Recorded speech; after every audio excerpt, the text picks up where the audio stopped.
Hello and welcome. You're watching the Truth Report. Here are the headlines. From Lagos to Super Bowl glory, Nigerian-born Moro Ojomo makes history with the Eagles' victory. Growing concerns over religious freedom in Nigeria, blasphemy laws, violent mob attacks and rising calls for government intervention spark international debate. And surge in brutal rape attacks grips Plateau State as land-grabbing terrorists target communities, raising urgent concerns over security and justice.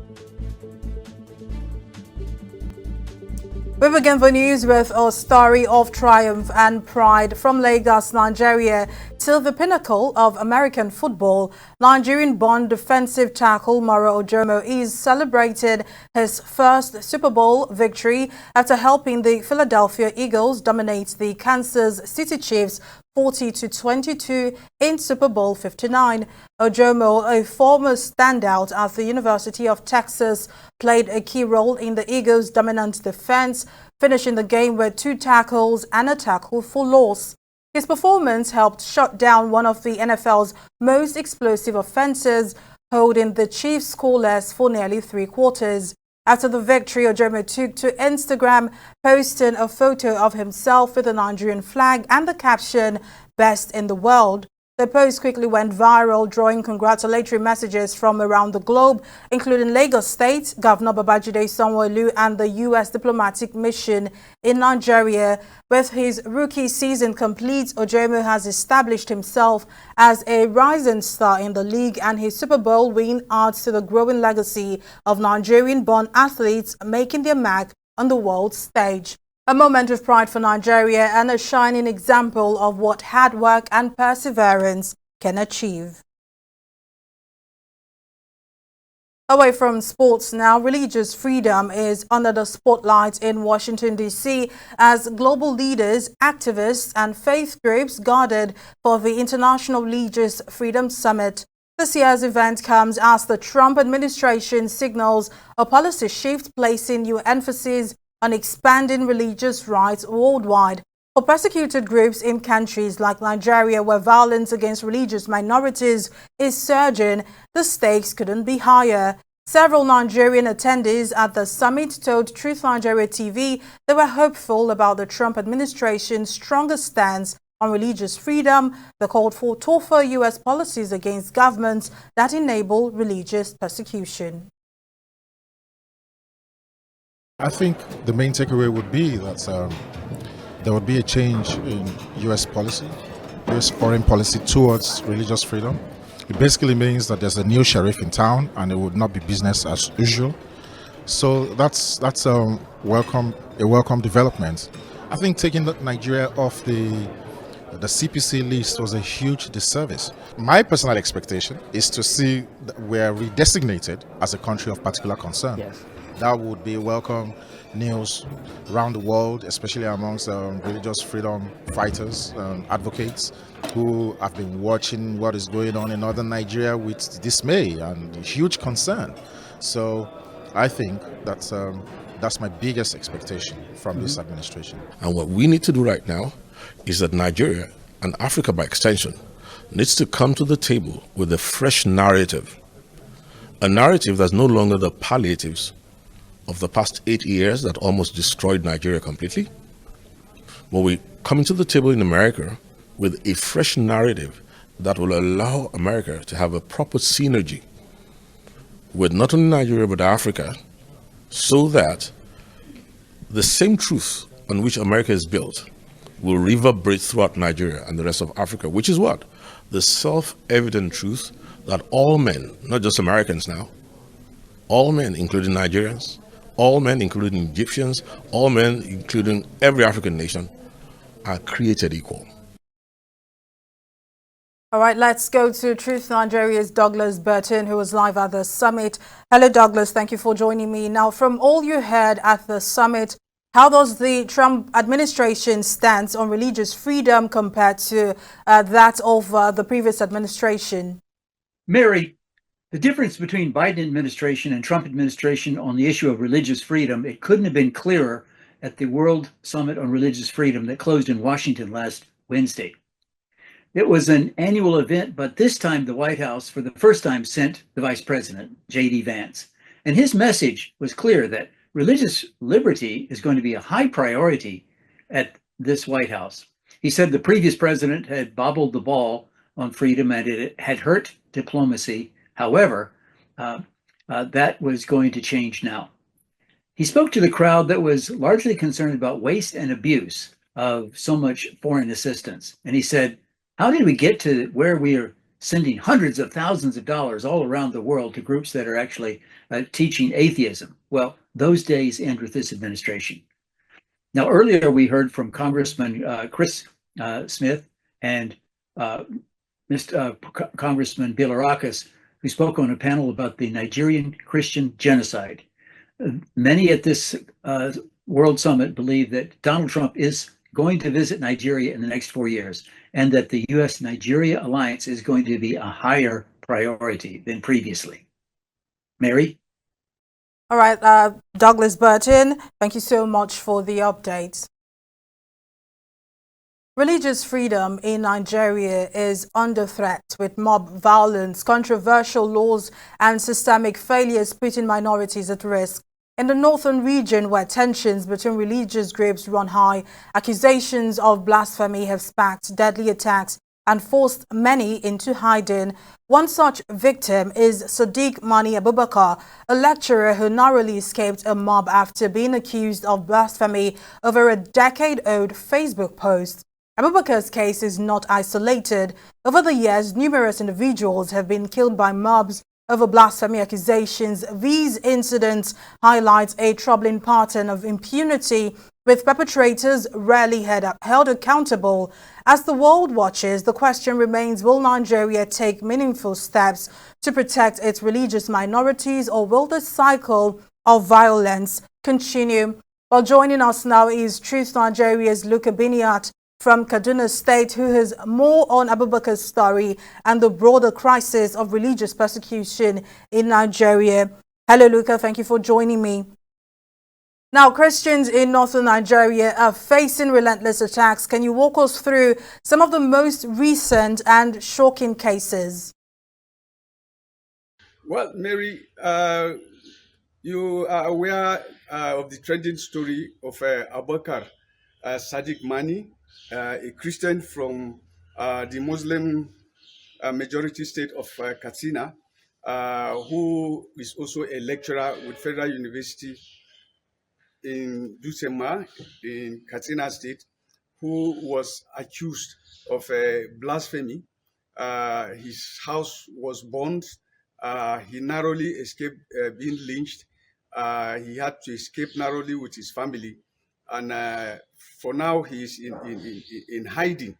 And this happened in January 30th, 2024. The university has not really terminated his appointment, but they have stopped his salary. His wife, who also works with the civil service, has also been victimized, all because he was accused. Of course, he said he was wrongly accused. He never blasphemed Islam. But once that accusation is leveled on you in Nigeria, you hardly escape it. Also put in mind that we also have one Mubarak Bala in Kano State, who was a Muslim but decided that he no longer believed in any religion. He was dragged by Hisbah, that's the Islamic police, into their own Sharia court for renouncing Islam. He was lucky. The Islamic law actually professes a death sentence for people who leave Islam. But after a lot of local and international pressure, he has been released. Now he has gone into hiding.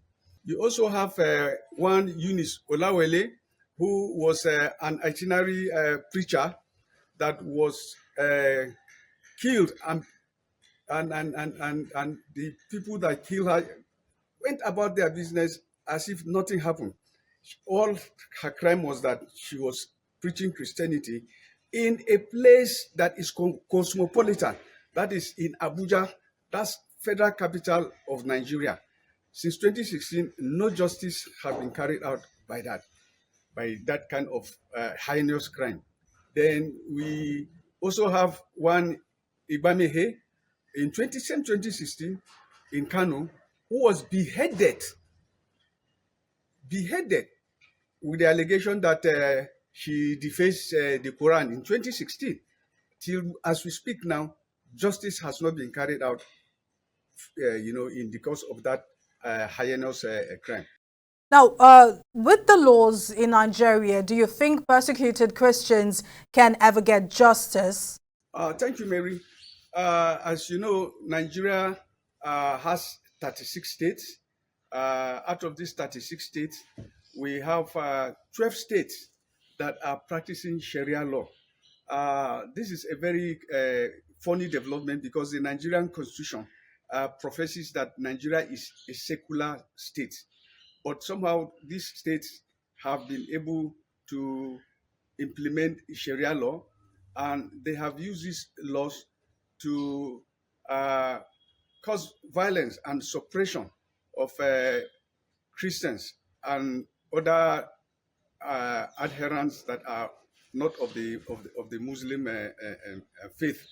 All right, now, Luka Biniat, thank you so much for your time and the update. Well, coming up after the break, a shocking arrest in Nigeria's capital, Abuja. Police apprehend a senior immigration officer with a cache of illegal firearms and ammunition. More details when we return. Stay with us.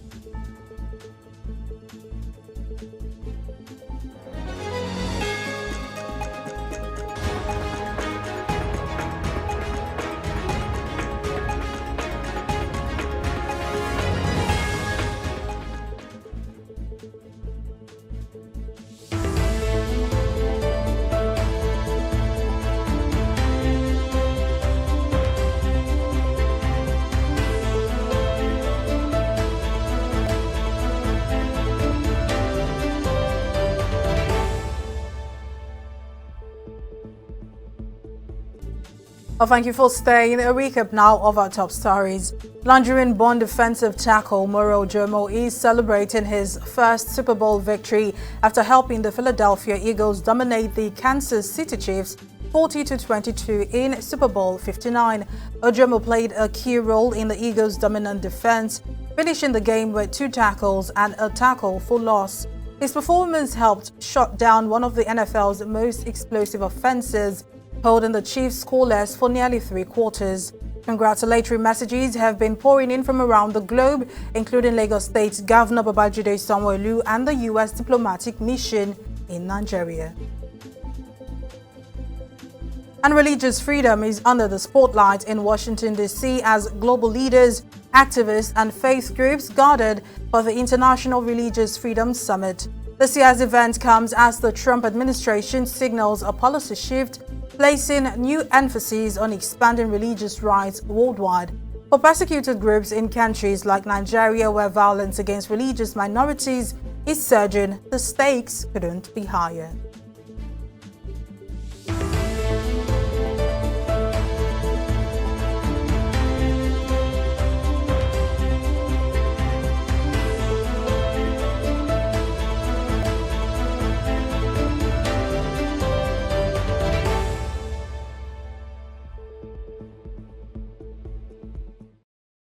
And authorities in north-central Plateau State are probing a series of rape attacks targeting women and girls in rural villages.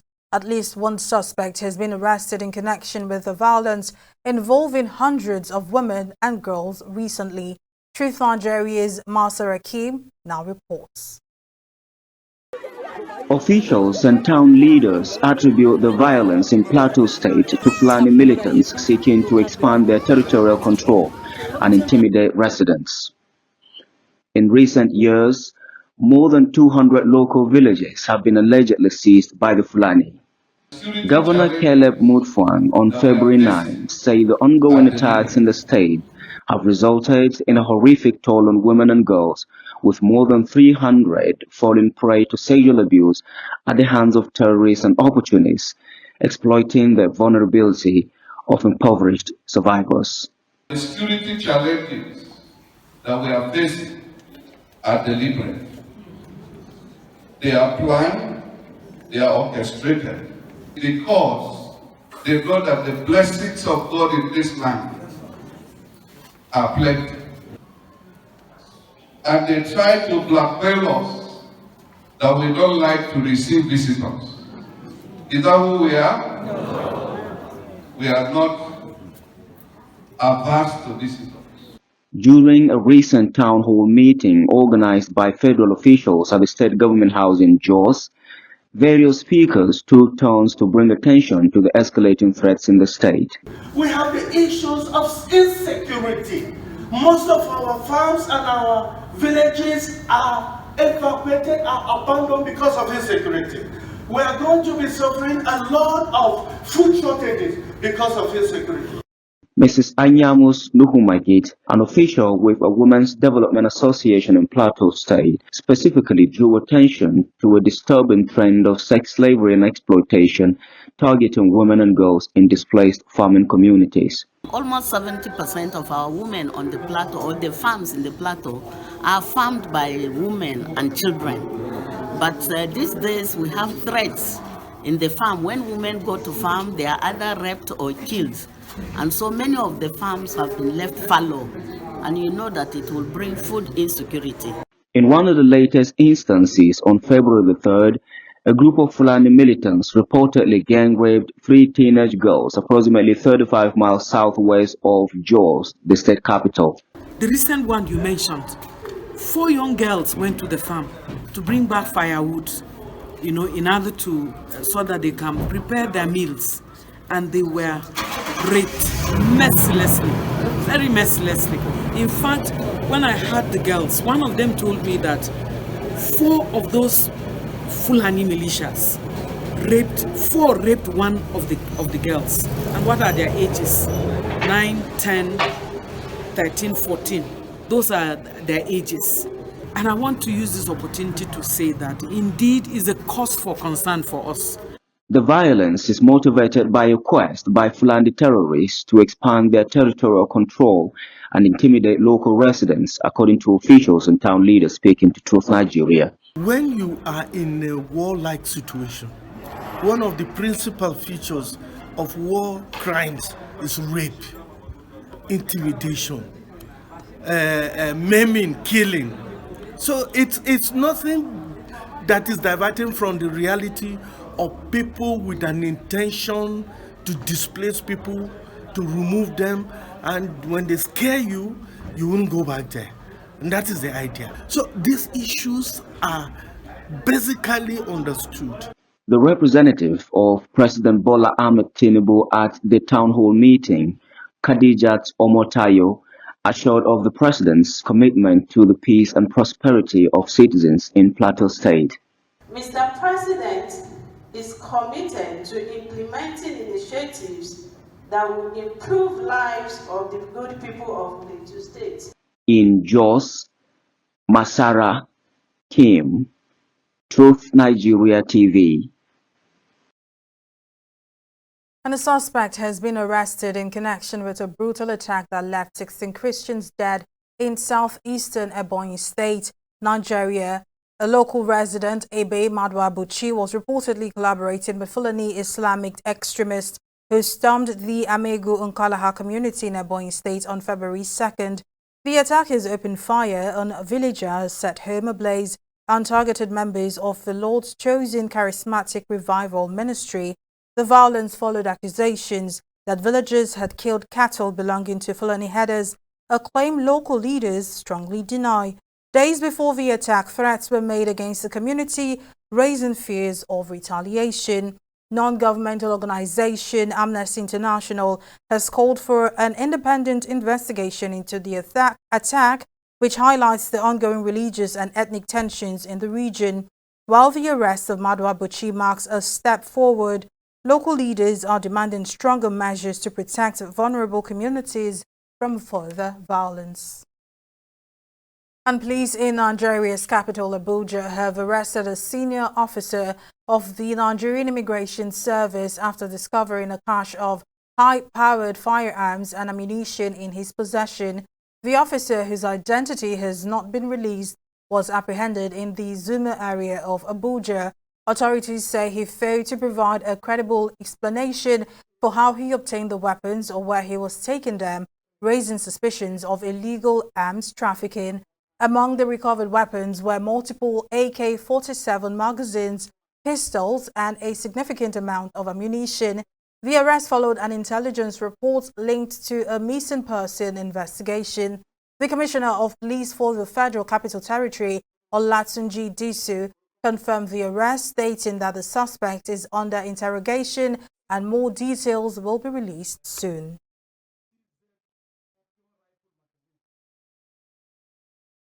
And the case of Nnamdi Kanu, a jailed separatist leader in Nigeria, is reigniting tensions in Africa's most populous country.